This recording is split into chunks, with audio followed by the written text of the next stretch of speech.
kayo, be humble. That's very important. Okay? Because that first place, that gold medal, is never permanent. It's always one step closer to pwede maagaw sa inyo. Diba? Para lang na rin, para mainit na tubig. Para laging mainit na tubig ninyo, kailangan pinapakuluan ninyo. Pag tutulo ang pagpakulo, hindi na sa inyo. Ganon din kayo.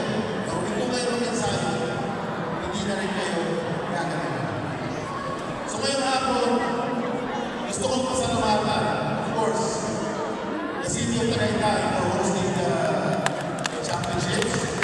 Of course, to our President, POC President, Mr. Bambol Tolentino, who's not here, but he will be arriving later. The Mayor of Tagaytay, Mr. Brent Tolentino, and of course, ang ating Mayora, Ms. Ma'am Agnes Tolentino, na nandito ngayon. Salamat po, Ma'am Agnes. Of course, our partners, PNC, through our Karate representative ng the one who's taking care of Karate for the Philippine Sports Commission, Ma'am Oku. Ma'am, maraming salamat po. Of course, our partner in sports, siyempre, sino hindi maaalimog, Milo, forever yan. I've been more than, I love the years with Milo for the past 37 years. And we've shared that with the Karate Federation. So Milo has been supporting us since the day one of Karate Pilipinas. So maraming salamat, Sir Carlos Ampa, for the support. Okay?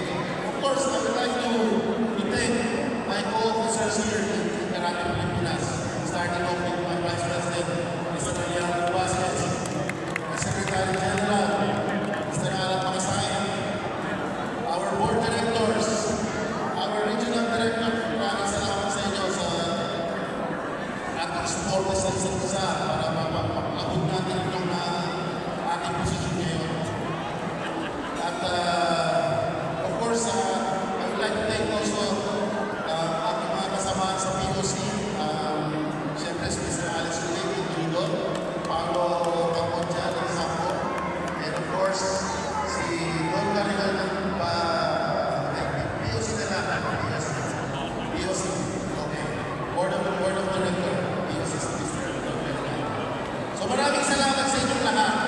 Pero bago mag-ipusin itong aking speech, pinapaalala ko lang sa inyo na itong tournament natin, we have a selection for the Youth League. And when is the Youth League? When is the Youth League? The World Youth League?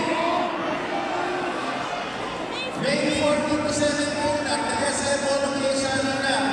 The first WKF event that will be happening here in the Philippines. Di ba kayo excited?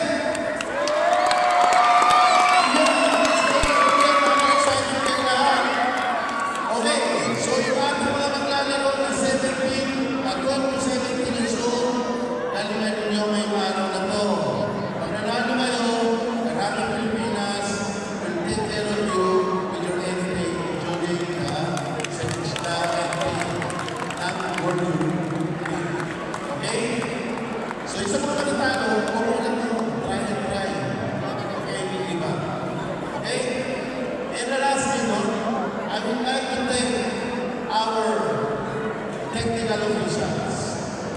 The technical officials natin, andito yan since day one. Hanggang matapos siya.